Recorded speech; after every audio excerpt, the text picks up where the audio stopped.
हरे कृष्ण। ओम श्री विष्णवे नमः। प्रिय श्रोताओं, आप सभी का हार्दिक अभिनंदन और वंदन। आप सभी श्रोताओं ने कल वैशाख मास की दिव्य कथा यात्रा में अपना पहला कदम रखा था और उस प्रथम दिवस की कथा ने जैसे हम सभी की आत्मा को छू लिया, वैसे ही आज का दिन भी आप सभी को कुछ नया देने आया है।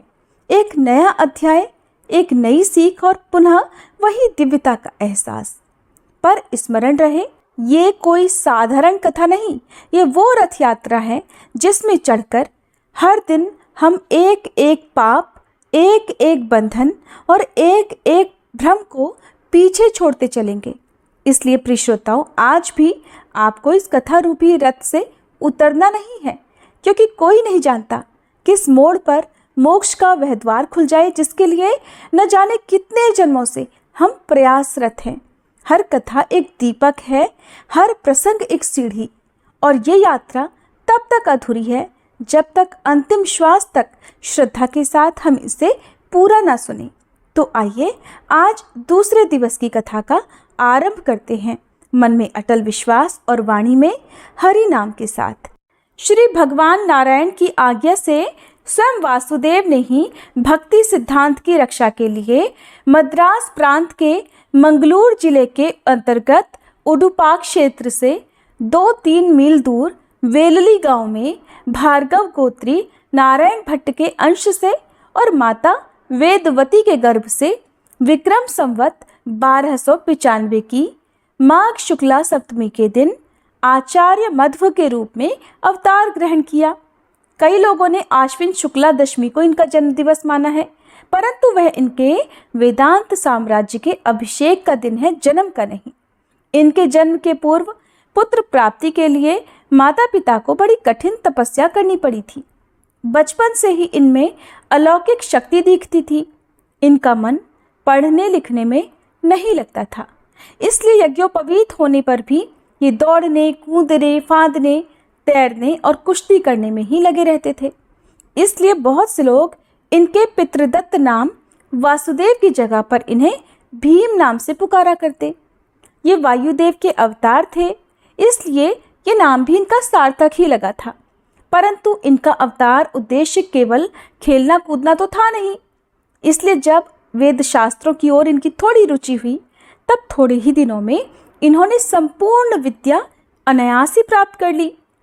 जब इन्होंने संन्यास लेने की इच्छा प्रकट की, तब मोहवश माता पिता ने बड़ी अड़चनें डाली, परंतु इन्होंने उनकी इच्छा के अनुसार उन्हें कई चमत्कार दिखाकर, जो अब तक एक सरोवर और वृक्ष के रूप में इनकी जन्मभूमि में भी विद्यमान है, और एक छोटे भाई के जन्म की बात कहकर 11 वर्ष की अवस्था में अद्वैत मत के सन्यासी अच्युत पक्षाचार्य जी से सन्यास ग्रहण किया।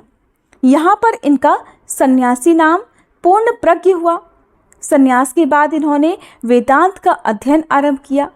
इनकी बुद्धि इतनी तेज थी कि अध्ययन करते समय ये कई बार गुरु जी को ही समझाने लगते और उनकी व्याख्या का प्रतिवाद कर देते।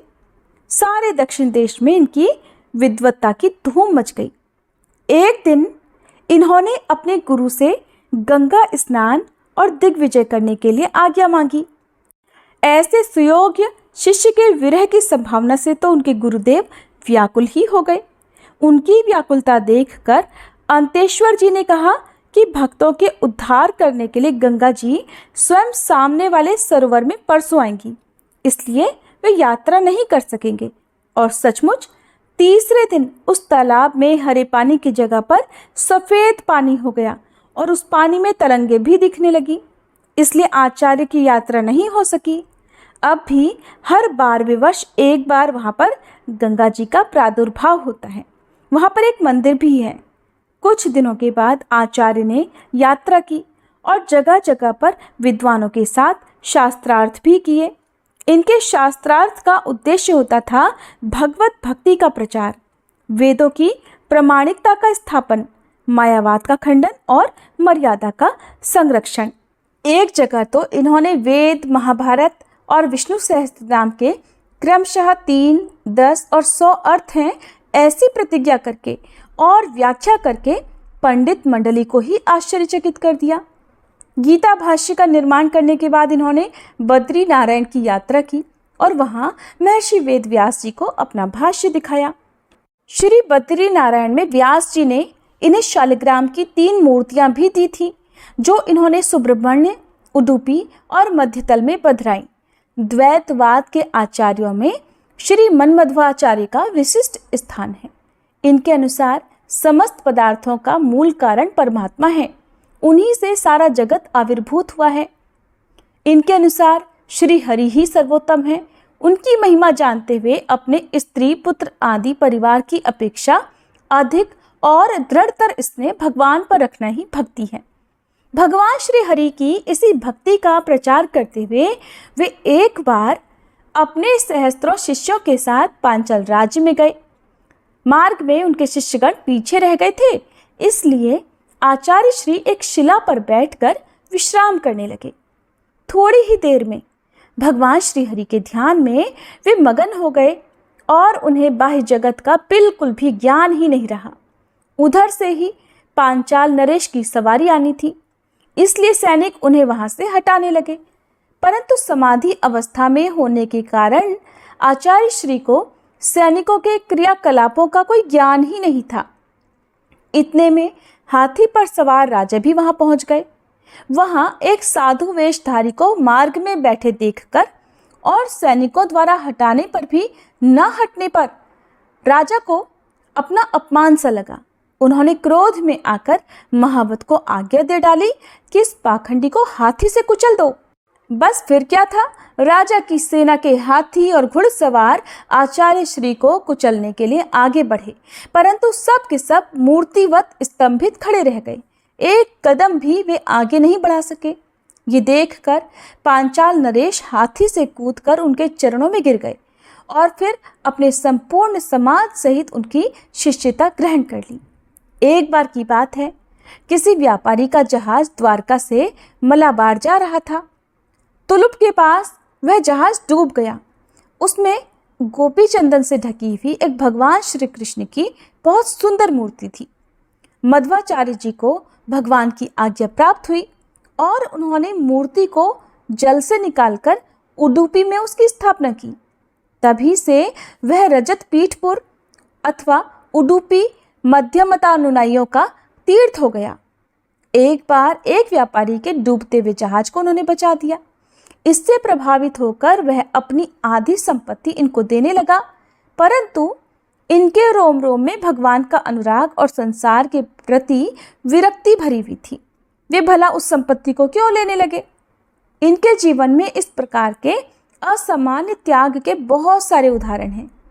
कई बार लोगों ने तो इनका अनिष्ट भी करना चाहा, उन्हें मारना चाहा, यहाँ तक कि उनके लिखे हुए ग्रंथ भी चुरा लिए, परंतु आचार्य इन सब बातों से बिल्कुल भी विचलित नहीं हुए। उन्हें बिल्कुल क्रोध नहीं आया, बल्कि उनके पकड़े जाने पर उनको क्षमा भी कर दिया और उनसे बड़े प्रेम से व्यवहार किया। आचार्य निरंतर भगवत चिंतन में संलग्न रहते थे। बाहरी काम काज भी केवल भगवत संबंध से ही करते थे। उन्होंने उडुपी में और भी 8 मंदिर स्थापित किए, जिनमें श्री सीताराम, द्विभुज कालीदमन, चतुर्भुज कालीदमन, विठल आदि 8 मूर्तियां हैं। आज भी लोग उनका दर्शन करके अपने जीवन का लाभ लेते हैं। ये अपने अंतिम समय में सरिदंतर नामक स्थान में रहते थे। यहीं पर उन्होंने परम धाम की यात्रा की। देह त्याग के अवसर पर पूर्वाश्रम के सोहन भट्ट को, अब जिनका नाम पद्मनाभ तीर्थ हो गया था, श्री राम जी की मूर्ति और व्यास जी की दी हुई शालिग्राम शिला देकर अपने मत के प्रचार की आज्ञा कर गए। इनके शिष्यों के द्वारा फिर अनेकों मठ स्थापित हुए और इनके द्वारा रचित अनेकों ग्रंथों का प्रचार होता रहा। वैष्णवों के प्रमुख 4 संप्रदायों में से एक संप्रदाय है द्वैताद्वैत या निम्बार्क संप्रदाय। निश्चित रूप से ये मत बहुत प्राचीन काल से चला रहा है। श्री निम्बार्काचार्य जी ने परंपरा प्राप्त इस मत को अपनी प्रतिभा से उज्जवल करके लोक प्रचलित किया। इसी से इस द्वैताद्वैत मत की निम्बार्क संप्रदाय के नाम से प्रसिद्ध हुई। श्री निम्बार्काचार्य जी के जीवन के बारे में ज़्यादा अधिक तो ज्ञात है नहीं, कि वे कब गृह त्याग कर व्रज में आए इसका भी कुछ पता नहीं है। व्रज में श्री गिरिराज गोवर्धन जी के समीप ध्रुव क्षेत्र में उनकी साधना भूमि है। एक दिन पास के स्थान से दंडी महात्मा आचार्य के पास पधारे। दो शास्त्रज्ञ महापुरुष परस्पर मिले तो शास्त्र चर्चा तो होनी ही थी, ऐसा तो स्वाभाविक ही था। अब समय का उन दोनों में से किसी को कुछ ध्यान ही नहीं रहा। सायंकाल के बाद आचार्य जी ने अतिथि यति से प्रसाद ग्रहण करने के लिए निवेदन किया। सूर्यास्त होने के बाद नियमतः यति जी भिक्षा ग्रहण नहीं कर सकते थे, इसलिए उन्होंने अपनी असमर्थता प्रकट कर दी। परंतु आचार्य जी नहीं चाहते थे कि उनके यहाँ आकर एक विद्वान अतिथि उपोषित रहे। आश्रम के समीप ही एक नीम का वृक्ष था। अचानक उस वृक्ष पर से चारों ओर प्रकाश फैल गया। ऐसा लगा जैसे नीम के वृक्ष पर साक्षात सूर्य नारायण प्रकट हो गए हों। कोई कह नहीं सकता था कि आचार्य के योग बल से भगवान सूर्य वहां प्रकट हो गए थे या फिर श्री कृष्णचंद्र का कोटि सूर्य समप्रभ सुदर्शन चक्र, जिसके आचार्य मूर्त अवतार थे, वहां प्रकट हो गया था। फिर अतिथि के प्रसाद ग्रहण कर लेने पर सूर्यमंडल अपने आप अदृश्य भी हो गया। इस घटना से आचार्य निम्बादित्य या निम्बार्क नाम से विख्यात हुए। आचार्य का वह आश्रम निम्बग्राम कहा जाता है और ये गोवर्धन के समीप का निम्बग्राम है, माट के समीप का नीम गांव नहीं है। वे यति जी उस समय जहां आश्रम बनाकर रहते थे वहां आज यतिपुरा नाम का गांव है। श्री निम्बार्काचार्य जी के शिष्यों में एक नाम श्री औदुंबराचार्य जी का भी प्राप्त होता है। इनकी उत्पत्ति की कथा बड़ी ही विलक्षण है। कहा जाता है कि श्री निम्बार्काचार्य जी महाराज भक्ति का प्रचार करते करते किसी एक ऐसे देश में पहुंच गए जहां के लोग भगवत भक्ति से विमुख थे, कोई भी भगवान को नहीं मानता था। उन लोगों ने आचार्य श्री के साधु वेश को देखकर उनके साथ उद्दंडता पूर्वक व्यवहार करना शुरू कर दिया, परंतु उनकी आशा के विपरीत आचार्य श्री शांत ही रहे। उन पर उन्होंने बिल्कुल भी क्रोध नहीं किया। आचार्य श्री ने वहीं स्थित एक गूलर के वृक्ष के नीचे अपना आसन लगा लिया और ध्यान में मगन हो गए। दुष्ट जनों को तो मानो अब और अच्छा मौका मिल गया था। अब वो तरह तरह के उपद्रव करते रहे। अचानक एक गूलर का फल वृक्ष से टूटकर आचार्य श्री के चरणों में गिरा और उनके श्री चरणों से स्पर्श होते ही एक दिव्य मानव आकृति में बदल गया और आचार्य श्री की वंदना करते हुए उनके चरणों में प्रणिपात करने लगा। इस अलौकिक घटना को देखकर उन भगवत विमुख दुष्ट जनों के तो मानो होश ही उड़ गए। अब उन्होंने समझ लिया कि ये कोई साधारण पुरुष नहीं बल्कि कोई सिद्ध महापुरुष है। इनकी हंसी उड़ाना या इन्हें किसी प्रकार से अपमानित करना बिल्कुल भी उचित नहीं है। इस घटना की खबर शीघ्र ही जंगल की आग की तरह चारों ओर फैल गई और फिर उस भगवत भक्ति विमुख देश के लोग भी आचार्य श्री के शिष्य बन गए। उदुम्बर यानी गूलर फल से उत्पन्न होने के कारण उस दिव्य पुरुष का आचार्य श्री ने औदुम्बराचार्य नाम रखा और फिर उसे भक्ति तत्व का उपदेश देकर भगवत विमुख जीवों का उद्धार करने का आदेश दिया। श्री निम्बकाचार्य जी और उनकी परंपरा के अधिकांश आचार्यों की ये प्रधान विशेषता रही है कि उन्होंने दूसरे आचार्यों के मत का खंडन नहीं किया है। तमिल वैष्णव संतों में महात्मा षटकोप का स्थान बहुत ऊंचा और बहुत आदर के योग्य गिना जाता है। इनका तमिल नाम नम्मलावार है और तमिल इन्हें जन्मसिद्ध वैष्णव मानते हैं। इनके प्रसिद्ध नाम षटकोपन और मारन भी हैं। ये भगवान विष्णु के प्रमुख पार्षद विश्वक्सेन के अवतार माने जाते हैं।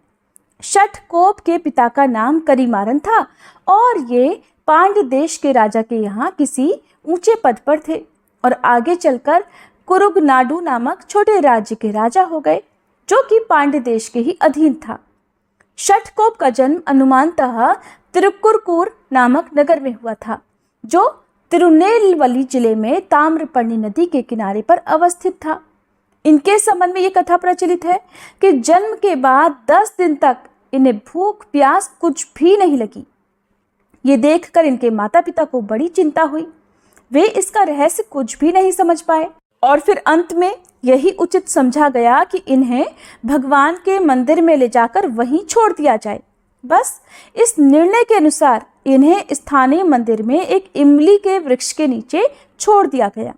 तब से लेकर 16 वर्ष की अवस्था तक बालक नम्मलावार उसी इमली के पेड़ के कोटर में योग की प्रक्रिया से ध्यान और भगवान श्री हरि के साक्षात्कार में लगे रहे और इस तरह नम्मालवार की ख्याति दूर दूर तक फैल गई। ऐसे ही भगवान की भक्त वत्सलता की एक और कथा भी है। हुआ यूं कि भगवान ने आचार्य श्री को स्वप्न में बताया कि मेरी उत्सव मूर्ति एक बादशाह के यहाँ दिल्ली में है, उसकी आप स्थापना कीजिए। भगवान का ऐसा आदेश मानकर रामानुज जी ने बहुत से वैष्णवों को लेकर बादशाह का किला घेर लिया। अब जब बादशाह को ये समाचार मिला तो उसने अपने मंत्री से कहा कि आचार्य श्री को संग्रहालय में ले जाकर सभी मूर्तियों के दर्शन करा दो और जो मूर्ति इनकी इष्ट हो वो इन्हें प्राप्त करा दो। रामानुज जी ने संग्रहालय में जाकर मूर्तियों के दर्शन किए, परंतु उनको वही मूर्ति दिखाई नहीं दी जिसके लिए भगवान ने आदेश दिया था। इससे रामानुज जी बहुत ही चिंतित और दुखी हो गए। उन्हें इस तरह दुखी व्याकुल देखकर भगवान ने रात में उन्हें पुनः स्वप्न में दर्शन दिए और कहा कि मैं तो शहजादी के पास हूँ और उसकी प्रीति डोर से बंधा हुआ हूँ। वो मुझसे इतना स्नेह करती है कि एक भी क्षण को अलग नहीं करना चाहती। अब रामानुज जी ने फिर से बादशाह से भेंट की और उन्हें सारी बात सच सच बतलाई। बादशाह ने शहजादी से कहा कि वह उस मूर्ति को इन हिंदू साधु को सौंप दे और उसके बदले में उसके लिए मणि निर्मित मूर्ति बनवा दी जाएगी। लेकिन शहजादी किसी भी प्रलोभन पर मूर्ति को अपने से अलग करने को तैयार ही नहीं हुई। आखिरकार ये निर्णय हुआ कि मूर्ति सभा के मध्य में रखी जाएगी और फिर जिसके बुलाने पर वह चली आएगी वही उसकी प्राप्ति का अधिकारी होगा। दूसरे दिन मूर्ति का श्रृंगार कर उसे सभा के बीचों बीच में पधरा दिया गया और आचार्य श्री और शहजादी दोनों से मूर्ति को अपने अपने पास बुलाने के लिए कहा गया। सबसे पहले आचार्य श्री ने मूर्ति का आह्वान किया, परंतु मूर्ति टस से मस नहीं हुई। इसके बाद शहजादी ने अपने आराध्य रूप मूर्ति विग्रह से विनय की तो मूर्ति तो बड़े ही प्रेम के साथ शहजादी की ओर चलने लगी। ये देखकर बाकी सब लोग तो हैरान रह गए, परंतु आचार्य श्री क्रोधित होकर भगवान से बोले, प्रभु ये आपकी कैसी लीला है? अगर आपको बीच सभा में मेरा अपमान ही करना था तो फिर मुझे स्वप्न देकर बुलाया ही क्यों? आचार्य श्री के इस तरह उल्हाना देने पर मूर्ति फिर से वापस लौटकर उनकी ही गोद में विराजमान हो गई। सभा धन्य धन्य कह उठी और फिर मूर्ति लेकर वैष्णव जन तो चल दिए, लेकिन मूर्ति के वियोग में इधर महल में शहजादी ने अन्न जल त्याग दिया। अब बादशाह को लगा कि उसकी पुत्री प्राण दे देगी, तो उसने उसे भी आचार्य जी के पीछे जाने की अनुमति दे दी। शहजादी को इस तरह मार्ग में तो मूर्ति के दर्शन मिलते रहे, लेकिन मंदिर में प्रतिष्ठित होने के बाद उसका प्रवेश वहां पर निषेध हो गया। अब शहजादी मंदिर के अंदर तो जा नहीं सकती थी, तो इस तरह से अब वह मूर्ति दर्शन से वंचित रह गई। तब करुणामयी भगवान से उसका दुख देखा नहीं गया। कहा जाता है कि उन्होंने सबके देखते देखते उसे अपने ही श्री विग्रह में लीन कर दिया। शहजादी के अतिशय प्रेम के प्रतीक रूप में आज भी उसकी एक स्वर्ण प्रतिमा भगवान के समीप ही विद्यमान है। कुछ समय बाद आचार्य रामानुज श्रीरंगम चले आए। वहां उन्होंने एक मंदिर बनवाया जिसमें नम्मालवार और दूसरे आलवार संतों की प्रतिमाएं स्थापित की गई और उनके नाम से कई उत्सव भी जारी किए। उन्होंने तिरुपति के मंदिर में भगवान गोविंदराज पेरुमल की पुनः स्थापना भी करवाई और मंदिर का पुनः निर्माण भी करवाया। उन्होंने देश भर में भ्रमण करके हजारों नर नारियों को भक्ति मार्ग में लगाया। आचार्य रामानुज के 74 शिष्य थे जो कि सब के सब संत हुए। इन्होंने क्रूरतालवार के पुत्र महात्मा पिल्लोकाचार्य को अपना उत्तराधिकारी बनाकर 120 वर्ष की अवस्था में इस असार संसार को त्याग दिया। श्रीमद् रामानुजाचार्य के शिष्यों में श्री कुरेश जी का अत्यंत विशिष्ट स्थान है। भोगों के बीच रहते हुए भी निरासक्त रहना, अद्भुत मेधा संपन्न होने पर भी अहंकार का लेश मात्र भी नहीं होना, अपने गुरु के प्रति सर्वस्व समर्पण करना और धर्म की रक्षा के लिए अपने प्राणों को न्यौछावर करने के लिए तत्पर रहना, इन सभी गुणों का यदि एक साथ किसी में दर्शन करना हो तो फिर श्री कुरेशाचार्य जी महाराज उसके अप्रतिम उदाहरण हैं। श्री कुरेश जी लक्ष्मी और सरस्वती जी के वरद पुत्र थे। दोनों की उन पर अपार कृपा थी। कांचीपुरी से 2 कोस दूर कूरपुर नाम का एक राज्य था। कुरेश जी वहीं के राजा थे। संतों वैष्णवों की सेवा, दीनों में दीन दयाल का दर्शन करना और अन्न वस्त्र से उनकी सेवा करना उनका जीवन सिद्धांत था। उनके राजद्वार पर प्रातःकाल से अर्धरात्रि तक याचकों को अन्न वस्त्र वितरित होता था और फिर फाटक बंद होने से पहले घंटा बजा करके ये कहा जाता कि जो लोग अन्न वस्त्र प्राप्त नहीं कर सके हों वे आकर प्राप्त कर लें। कहते हैं कि जब घंटा ध्वनि एक दिन कांचीपुरी में सुनाई पड़ी तो माता लक्ष्मी ने वरदराज भगवान से उस ध्वनि के बारे में पूछा। इस पर भगवान वरदराज ने माता लक्ष्मी जी को कुरेश जी की दान गाथा सुनाई। माता लक्ष्मी जी को कुरेश जी के कार्य से बड़ी प्रसन्नता हुई।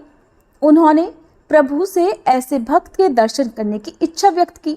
भगवान वरदराज ने अपने पुजारी श्री कांचीपूर्ण जी को कुरेश जी को बुला लाने की आज्ञा दी। भगवान वरदराज की आज्ञा और माता लक्ष्मी जी की इच्छा सुनकर कुरेश जी तो आनंद मगन हो गए। उन्होंने अपनी पत्नी से कहा कि यह हम लोगों का धन्य भाग है कि माता लक्ष्मी जी ने हमें याद किया है। ये शरीर तो अत्यंत पतित है, इसलिए इसे पावन करने के लिए हमें सबसे पहले भगवान श्री रामानुजाचार्य जी से दीक्षा लेनी चाहिए। यह निश्चय कर वे पत्नी सहित श्री रामानुज के दर्शन करने के लिए श्री रंगम की ओर चल पड़े। उन्होंने अपनी संपूर्ण संपत्ति का दान कर दिया और अब किंचन होकर एक साधारण वस्त्र पहनकर श्री रंगम के लिए चल पड़े। रास्ते में घना जंगल पड़ता था। कुरेश जी की पत्नी भयभीत होने लगी। इस पर कुरेश जी ने कहा, देवी अकिंचन के लिए कहाँ भय? लगता है तुम्हारे पास कुछ धन है, इसीलिए तुम भयभीत हो। तब कुरेश जी की पत्नी ने एक स्वर्ण मुद्रा जो अपने पास छुपा कर रखी थी, उन्होंने उसे भी फेंक दिया और इस प्रकार सब कुछ त्याग कर कुरेश दंपत्ति आचार्य रामानुज की शरण में पहुंच गए। फिर श्री रामानुज जी ने उन्हें नारायण मंत्र की दीक्षा दी और वहीं पर रहने की व्यवस्था कर दी। अब कुरेश दंपत्ति का जीवन नए प्रकार का हो गया था। जो कल राजा के रूप में महादानी थे, वे ही अब भिक्षा करके भोजन करते थे। एक दिन अतिवृष्टि के कारण वे भिक्षा के लिए नहीं जा सके और भूखे ही भगवान का स्मरण करते रहे। उनकी पत्नी ने पति को भोजन कराना अपना धर्म समझकर भगवान से प्रार्थना की और तुरंत ही भगवान के भोग का थाल लेकर पुजारी जी वहां आ गए। वस्तुतः घटघट वासी प्रभु ने स्वयं ही पुजारी के अंतःकरण में इस बात की प्रेरणा दी थी। भगवत प्रसाद का थाल देखकर कुरेश जी के मन में आश्चर्य मिश्रित आनंद हुआ। उन्होंने अपनी पत्नी से पूछा कि ये थाल कैसे आया। पत्नी ने कहा, नाथ, मैंने अपने पत्नी धर्म का निर्वाह करने के लिए प्रभु से याचना की थी। इस पर कुरेश जी ने उन्हें समझाया कि इस प्रकार बार बार भगवान को कष्ट देना बिल्कुल भी उचित नहीं है।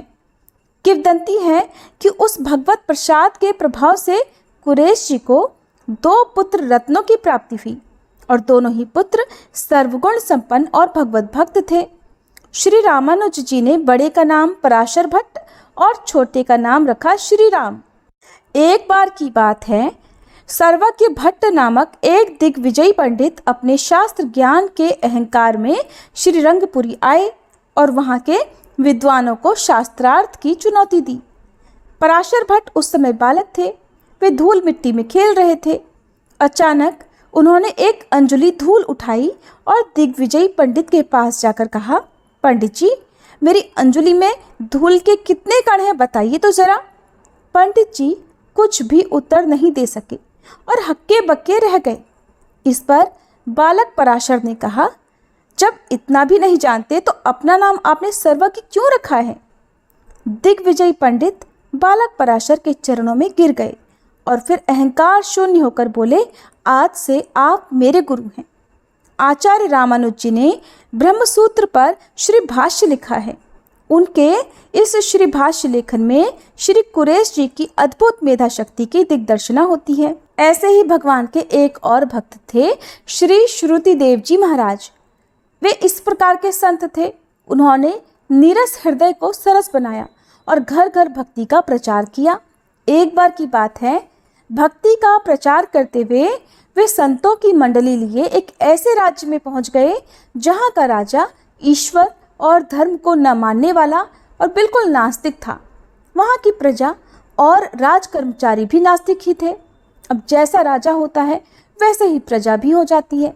श्री श्रुति देव जी महाराज संतों की मंडली लेकर राजा के उपवन में ही रुक गए। वहां आसपास न तो स्नान करने के लिए कोई जल स्रोत था, न नदी सरोवर, कुछ भी नहीं था। तो संत मंडली उपवन के कुओं से ही जब जल लेने लगी तो वहां के मालियों और रखवालों ने इनका अपमान किया और कुओं से जल लेने के लिए मना कर दिया। श्रुति देव जी के अनुनय करने पर भी उन दुष्टों ने ये कहकर जल नहीं लेने दिया कि ये कुएं उपवन के पेड़ पौधों को सींचने के लिए हैं, मुंडी वैरागियों के नहाने के लिए नहीं। मालियों की इस प्रकार की अभद्रता और हठ धर्मिता को देखकर श्रुति देव जी ने संतों से कहा कि आप सब बिना स्नान किए ही भगवत स्मरण कर लें और यहाँ से प्रस्थान करें। श्रुति देव जी के साथ संत मंडली भगवत संकीर्तन करते हुए आगे चल पड़ी। संत तो जगत का हित करने वाले ही होते हैं। उनका तो स्वभाव ही कृपा करना होता है, क्रोध करना नहीं होता। अगर कोई नास्तिक या अधर्मी भगवान का निरादर करे, भगवान का अपमान करे, तो भगवान एक बार के लिए इस बात को तो सहन कर सकते हैं। लेकिन कोई अधर्मी, कोई नास्तिक अगर भगवान के भक्त का अपमान करे तो ये भगवान से बिल्कुल भी सहन नहीं होता। तो भगवान इस प्रकार अपने भक्तों का अपमान देखकर बड़े विचलित हो गए। संतों के उपवन से जाते ही नगर भर के कुओं का सारा जल सूख गया। अब प्रजा त्राही त्राही करने लगी। राजकीय उपवन के वो सारे कुएं भी सूख गए जिनसे जल लेने के लिए श्रुति देव जी ने अनुनय विनय की थी। जल स्रोतों के इस प्रकार अचानक सूख जाने की सूचना जब राजा को मिली तो उन्होंने मंत्रियों को बुलाकर इस पर विचार करने को कहा कि पता लगाओ क्या कारण हो सकता है। तभी मालियों ने आकर राजा से संत मंडली के आगमन और उनके साथ किए दुर्व्यवहार का क्षमा प्रार्थना सहित वर्णन किया। ये सुनकर राजा की तो आंखें खुल गईं और राजा को अपनी भूल का एहसास हुआ। वे त्राही त्राही करते प्रजाजनों और मंत्रियों के सहित संतों के चरणों में जा पड़े। श्री श्रुति देव जी महाराज ने उन्हें धीरज बंधाया और पुनः नगर में वापस आ गए। उनके नगर में आते ही वो सारे जल स्रोत जो सूख गए थे निर्मल जल से परिपूर्ण हो गए। साथ ही वहाँ के राजा और प्रजा के हृदय भी भक्ति भाव से परिपूर्ण हो गए। राजा प्रजा सभी ने श्री श्रुति देव जी की शिष्यता ग्रहण कर ली और इस प्रकार अनेक भगवत विमुखों को संत श्री श्रुति देव जी ने भगवत पथ का पथिक बनाया और भक्ति का प्रचार प्रसार किया। श्री विष्णुदास जी श्री पयहारी श्री कृष्णदास जी महाराज के प्रधान शिष्यों में से एक थे। वे एक सिद्ध संत थे और भगवत भक्ति का प्रचार प्रसार करने और भगवत विमुखों को भगवत सम्मुख करने के लिए सदा भ्रमण करते थे। इनकी भगवत चरणामृत में बड़ी ही निष्ठा थी। ये भगवत चरणामृत में भिगोकर बनी हुई रच की गुटिका अपने साथ सदैव रखते थे और उसी के द्वारा भूत प्रेत अभिचार कर्म आदि से ग्रस्त मनुष्यों को मुक्त भी करते थे। एक बार की बात है, ये भ्रमण करते हुए किसी ऐसे ग्राम में पहुंचे जो भूत प्रेत के उपद्रवों से ग्रस्त था। तब श्री विष्णुदास जी ने ग्राम वासियों के प्रेत बाधा दूर करके उन्हें शांति प्रदान की और उस प्रेत को भी श्री राम मंत्र सुनाकर प्रेत योनि से मुक्त कर दिया। उनके इस प्रभाव को देखकर ग्रामवासी तो उनके भक्त हो गए। श्री विष्णुदास जी ने उन्हें अपने सदुपदेशों से भगवत पथ का पथिक बना दिया। श्री रंगदास जी महाराज श्री पयहारी जी के प्रधान शिष्य थे। इनकी श्री गुरुचरण कमलों में बड़ी ही निष्ठा थी और ये अपने जीवन में गुरु का स्थान भगवान से भी बढ़कर मानते थे। यहाँ तक कि इन्होंने सिंहासन पर भगवत विग्रह न रखकर उसकी जगह पर अपने गुरु की पादुका रखी थी और उसका ही पूजन करते थे। ये परम वैष्णव संत थे और अकिंचन वृत्ति से रहते थे। एक बार की बात है, इनकी कुटिया में चोरी करने के इरादे से एक चोर घुस गया। उसे और कुछ तो मिला नहीं, सिंहासन पर रखी हुई चरण पादुकाएं ही दिखाई दी और वो उन्हें ही चुरा कर वहां से चल पड़ा। जब वो कुछ ही दूर गया होगा कि उसका चित्त व्याकुल हो गया, उसे कहीं रास्ता ही नहीं दिखाई दे रहा था, तो वो घबराकर फिर से श्री रंगदास जी की कुटिया पर ही लौट आया और पादुकाओं को वापस उसी जगह पर रखकर संत महाराज जी के चरणों में गिर पड़ा और बार बार क्षमा प्रार्थना करने लगा। तब श्री रंगदास जी ने उसे क्षमा कर भगवत भक्ति का सदुपदेश देकर भक्त बना दिया और इस तरह एक चोर का जीवन भी संत कृपा से धन्य हो गया। इस प्रकार के अनेक भगवत विमुक्त जीवों का संत श्री रंगदास जी ने उद्धार किया। सभी मिलकर प्रेम से बोलिए, श्री रंगदास जी की जय, ठाकुर जी की जय। प्रिय श्रोताओं, आज की कथा में बस इतना ही। इसके आगे के रोचक प्रसंग आप सभी कल की वीडियो में जरूर सुनिएगा।